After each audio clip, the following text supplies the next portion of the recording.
Hi friends, अभिमान academy को फिर से आपका स्वागत है। और 69,000 शिक्षक भर्ती में 6800 लिस्ट आने से पहले कहीं हो ना जाए कट ऑफ चेंज।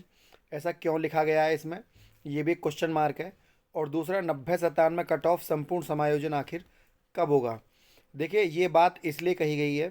अब पहले मैं आपको एक वो दिखा देता हूँ। आपको पता होगा, मैंने कल एक वीडियो बनाई थी जिसका थंबनेल ये था कि शिक्षक भर्ती में नौकरी लगने के बाद भी नियुक्ति पत्र नहीं मिला, आखिर क्या कारण रहा।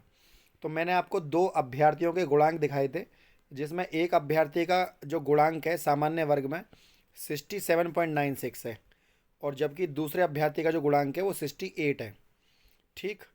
अब क्योंकि सरकार ने 66.7 पर भी जनरल को यहाँ पर नौकरी दी थी, लेकिन ये उस गुणांक से ऊपर हैं दोनों ही गुणांक, लेकिन फिर भी ज्वाइनिंग नहीं मिली है। क्योंकि उसमें लिखा गया है कि जो रिवाइज्ड गुणांक आया है सरकार का वो 69.07 है। अब जो 6800 लिस्ट है, 6800 जो लिस्ट है हमारी, उस 6800 लिस्ट में आप देख रहे हैं जो गुणांक है वो 66.7 पर जनरल कैटेगरी की गुणांक है।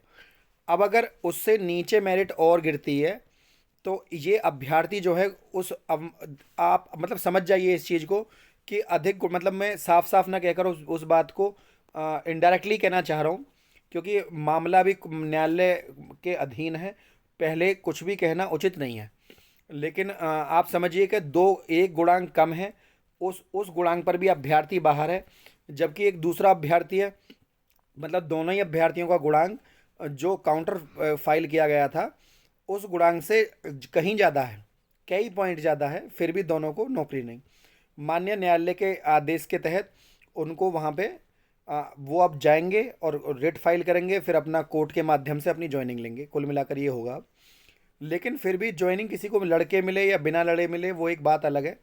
लेकिन सबसे इम्पोर्टेंट है कि नौकरी में रहते हुए भी गुणांक ज़्यादा होते हुए भी क्योंकि एक एक तरीका ये है कि अगर आप गुणांक को कम ज़्यादा कर देंगे तो अभ्यर्थी ऑटोमेटिकली इस लिस्ट से बाहर हो जाएंगे, और आप गुणांक को कम कर देंगे तो गुणांक अभ्यर्थी ऑटोमेटिकली अंदर आ जाएंगे। वो सरकार के ऊपर डिपेंड है। जैसे कि अभी आपको पता है, सरकार ने अभी अभी ओबीसी और एससी अब वाले अभ्यर्थियों ने आंदोलन किया था, तो उनके आंदोलन को देखते हुए सरकार ने क्या किया, केवल ओबीसी एससी कैटेगरी की लिस्ट लगा दी, और जो जनरल कैटेगरी के अभ्यर्थी हैं उनको उस लिस्ट से बाहर छोड़ा। जबकि 27% जो कट ऑफ है उसके तहत लगभग 14,085 बच्चे जनरल कैटेगरी के अभी और पद भरे जाने हैं। और जबकि 6800 इसमें आप और जोड़ दीजिए, है ना, तो आप देख लीजिए लगभग 20,085 पद हैं। 1,000 पद इनमें वो भी हैं, 1,000 पद इनको वो जोड़िए जो अभ्यर्थी एक नंबर कॉमन मिलने से आए हैं। इसके अलावा लगभग 185 शिक्षा मित्र हैं। तो आप इन पदों को जोड़ेंगे तो टोटल मैंने पद जोड़े थे, ये बैठे थे 22,085 पद। अब 22,085 पद का मतलब यह है कि टोटल 22,000 सीटें पूरी पूरी बैठ रही हैं। कुछ जनरल वालों की, कुछ ओबीसी, मतलब सबको ही फायदा है, कोई सबको अपना अपना हित मिल जाएगा। और 14,000 में ओबीसी एससी के बच्चे और जो हैं उसके अलावा और भी ऐड किए जा सकते हैं यदि वो सही तरीके से अपनी बात को रखें।